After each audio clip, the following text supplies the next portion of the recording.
संबंधी बिल को भी विधानसभा से पास कर दिया गया। उत्तर प्रदेश विधानसभा के शीतकालीन सत्र में आज भी थोड़ा हंगामा देखने को मिला। अलग अलग मुद्दों पर भारतीय जनता पार्टी और बहुजन समाज पार्टी ने सदन की कार्यवाही से वॉकआउट किया। यूपी सरकार ने प्रमोशन में आरक्षण न देने के रास्ते की सारी अड़चनें दूर कर दी हैं। इस बिल को 12 जून को विधानसभा से पास कराया गया था, लेकिन विधान परिषद में ये बिल पास नहीं हो पाया था। 3 माह में ये बिल वापस नहीं आया। ऐसे में सरकार ने दोबारा इस बिल को उसी स्वरूप में विधानसभा से पास करा दिया। अब ये बिल आगे की कार्यवाही के लिए महामहिम राज्यपाल के पास भेजा जाएगा। हालांकि प्रमुख विपक्षी दल बहुजन समाज पार्टी ने इस बिल को दलित विरोधी करार दिया है।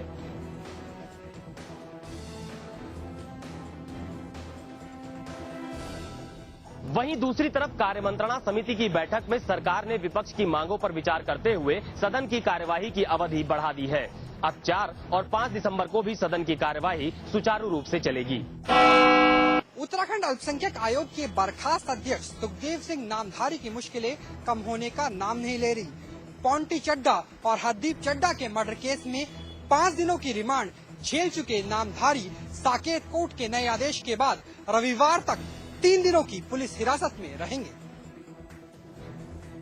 Ponty Chadha Hardeep murder case की सुनवाई शुरू होते ही पॉन्टे की पत्नी ने न्यायाधीश गौरव राव के सामने दरख्वास्त की कि पॉन्टी की लाश से बरामद सामान और फोन उन्हें वापस कर दिया जाए, और न्यायाधीश ने फोन को छोड़ के बाकी चीजें पॉन्टी की पत्नी को लौटाने का फैसला सुनाया। उसके बाद सुखदेव सिंह, भूपेंद्र सिंह बिस्ट, उदयराज और सतनाम सिंह को 14 दिनों की न्यायिक हिरासत के लिए भेज दिया गया। उसके बाद बारी आई सुखदेव सिंह नामधारी पर सुनवाई की।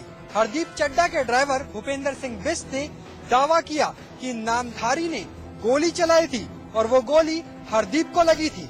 इस आधार पर पुलिस ने अपनी एफआईआर में बदलाव लाते हुए नामधारी पर 302 का मुकदमा दायर करवाया।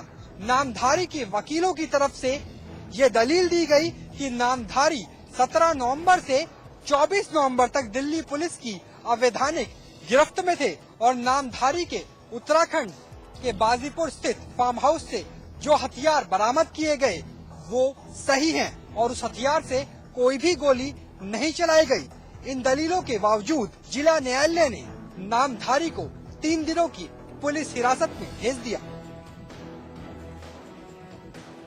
हरदीप चड्ढा के ड्राइवर भूपेंद्र सिंह बिस्ट की गवाही पर अब नामधारी के ऊपर 302 का मुकदमा दर्ज हो गया है और अब कम से कम उन्हें रविवार शाम 4 बजे तक पुलिस हिरासत में रहना पड़ेगा। पॉन्टी चड्ढा हत्याकांड में आरोपी सुखदेव सिंह नामधारी पर पुलिस का शिकंजा कसता ही जा रहा है।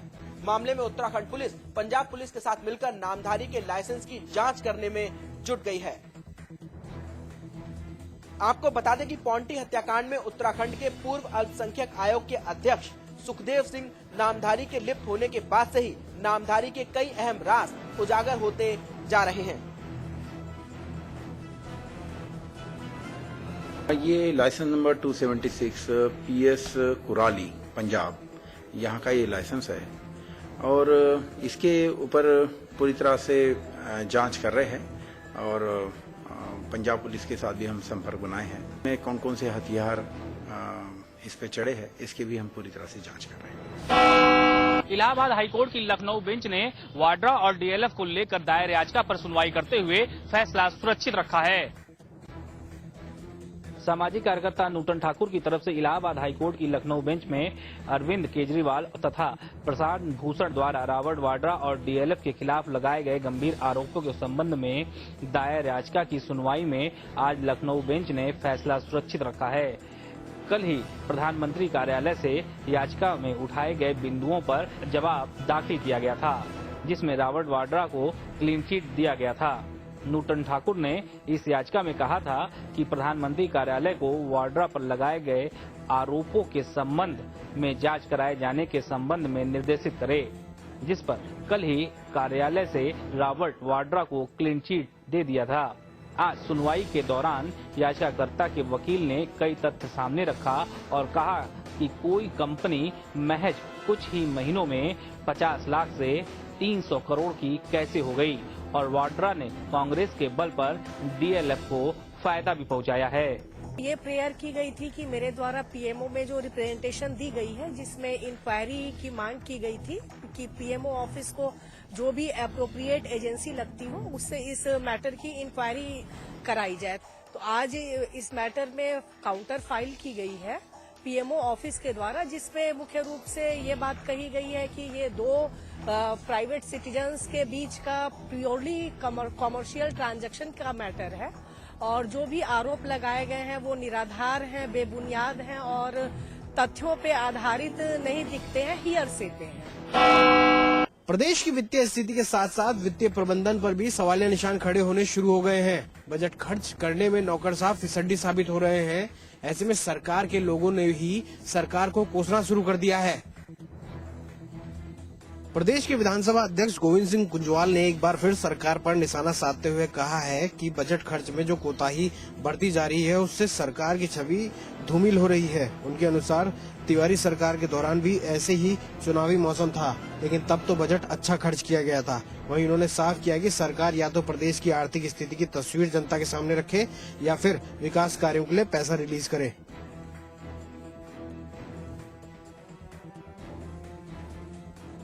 निश्चित रूप से इस वित्तीय वर्ष का जो बजट है उसमें खर्च करने में बहुत ढिलाई रही है। 2002 में भी सरकार बनी थी, माननीय तिवारी जी हमारे मुख्यमंत्री बने थे, उस समय भी चुनाव हुए थे, सारी यही प्रक्रिया उस समय भी हुई थी, लेकिन उस समय कहीं विकास कार्य नहीं रुके थे। वही सवाल ये भी उठ रहे हैं कि बजट मिले 7 महीने से ज्यादा हो गए हैं, लेकिन किस तरीके से बजट खर्च हो रहा है इस पर समीक्षा बैठक आयोजित ही नहीं की गई। वहीं खुद सीएम और कांग्रेस के वरिष्ठ नेताओं के अनुसार विकास कार्यों के लिए पैसा रिलीज करवाया जा रहा है और व्यवस्था पटरी पर आ रही है। देहरादून के एक निजी होटल में उत्तराखंड के विधायकों की चल रही है ट्रेनिंग। विधायक विधायी कामों के गुर सीख रहे हैं। हम चाहते हैं कि विधायक अपने क्षेत्र की बात उठाए, राज्य के हित की बात करें, सरकार के खामियों को उजागर करें और सरकार भी अपने पक्ष को रखे। विधायकों का आचरण ऐसा होना चाहिए कि सबको गर्व हो और हम निश्चित तौर पे एक अच्छे वातावरण में और एक अच्छे व्यवहार के साथ चाहते हैं कि विधानसभा चले और विपक्ष और सत्ता दल का रिश्ता जो है वो बदलता रहता है। आज हम सत्ता में, कल विपक्ष में होंगे, विपक्ष में सत्ता में होंगे, लेकिन हम आचरण ऐसा करें कि आने वाले लोगों के लिए एक अच्छा मार्गदर्शन है। लाल बत्ती और प्रदेश अध्यक्ष बदलने के लिए कल जुटेगी कांग्रेस। पार्टी कार्यालय में होगी कांग्रेस कमेटी की बैठक। अभी प्रदेश कार्यकारिणी की बैठक होने जा रही है 30 तारीख को। उसके बाद कांग्रेस की एक रैली भी प्रदेश स्तरीय रैली इस प्रदेश में होगी और हाईकमान समय समय पर समीक्षा करते रहता है और मैं समझता हूँ आगे भी समीक्षा करते रहेगा। भड़काऊ भाषण मामले में बीजेपी के स्टार नेता वरुण गांधी को राहत मिलती नजर नहीं दिख रही है। बीजेपी नेता वरुण गांधी आज गुपचुप तरीके से पीलीभीत के सीजेएम कोर्ट में पेश हुए। 2009 के लोकसभा चुनाव प्रचार के दौरान भड़काऊ भाषण देने वाले वरुण गांधी फिलहाल जमानत पर जेल से बाहर हैं, लेकिन गुरुवार को सीजेएम कोर्ट में उनकी गुपचुप तरीके से पेशी हुई, जहां बरखेड़ा थाना इलाके में भड़काऊ भाषण मामले में 5 पुलिसकर्मियों समेत 10 गवाह पेश हुए। इस दौरान उनके समर्थकों का जमावड़ा भी कोर्ट परिसर में दिखा। वहीं वरुण गांधी पर कोर्ट ने कोतवाली थाना में दर्ज भड़काऊ भाषण के मुकदमे के साथ साथ कोर्ट परिसर के बाहर हुए विवाद का भी चार्ज लगाया। अब ये दोनों मुकदमे भी वरुण गांधी पर चलेंगे।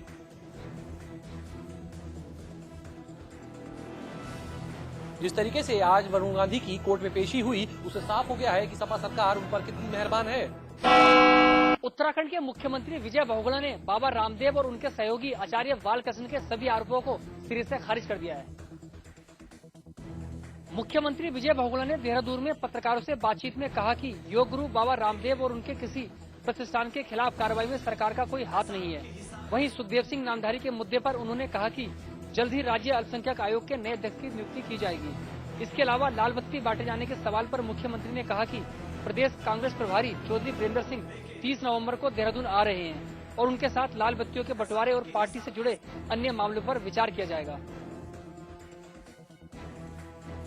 क्राइम दिल्ली में हुआ है और दिल्ली की पुलिस जांच कर रही है। मुझे लगता नहीं कि राज्य सरकार को इसमें कोई भी दखलंदाजी करनी चाहिए। जो भी कानून का उल्लंघन करेगा, चाहे बहुगुणा जी हो, चाहे रामदेव जी हो, चाहे नामधारी जी हो, कानून अपनी जगह है। जो भी उल्लंघन करेगा तो फिर कानून तो कार्रवाई करेंगे।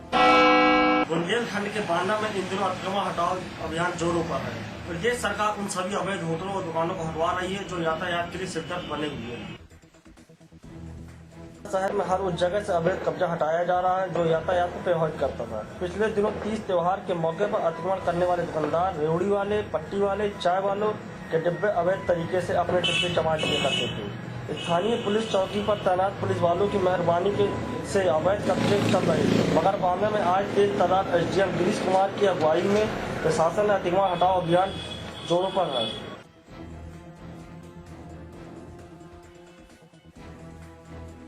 कि शहर में जो हम लोग अभी प्रशासन अतिक्रमण अवैधानिक रूप से किए गए सभी अतिक्रमण को ध्वस्त करने का अपना कार्यक्रम चला रहा है।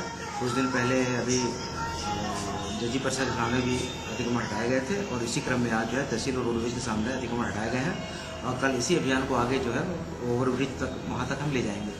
देखते ही देखते जेसीबी मशीन और सरकारी लाओ लश्कर ने कुछ ही मिनटों में रोडवेज बस अड्डे के बाउंड्री वॉल के किनारे कब्जा वाली अवैध दुकानों को हटा दिया, जिसके बाद से राहगीरों को काफी राहत महसूस हुई है। मेरठ के शिवाय टोल प्लाजा पर अपनी मांगों को लेकर किसान 29 दिन से धरने पे बैठे हुए।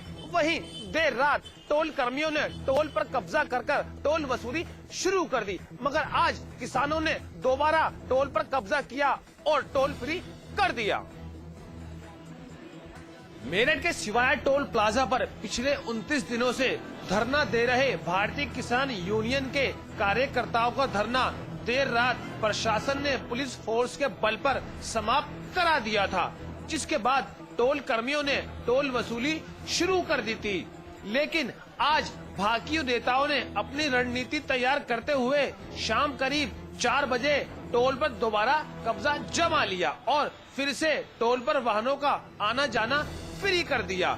इस दौरान कई बार किसान उग्र भी हो गए और जमकर हंगामा करते हुए टोल कर्मियों को टोल प्लाजा से दौड़ाया, लेकिन भाकियू के राष्ट्रीय प्रवक्ता राकेश टिकैत ने किसानों को समझा बुझाकर शांत कराया। वहीं उन्होंने चेतावनी दी है कि जब तक टोल मुद्दे पर हाईकोर्ट का कोई फैसला नहीं आ जाता, तब तक किसानों का धरना टोल प्लाजा पर यूं ही बरकरार रहेगा।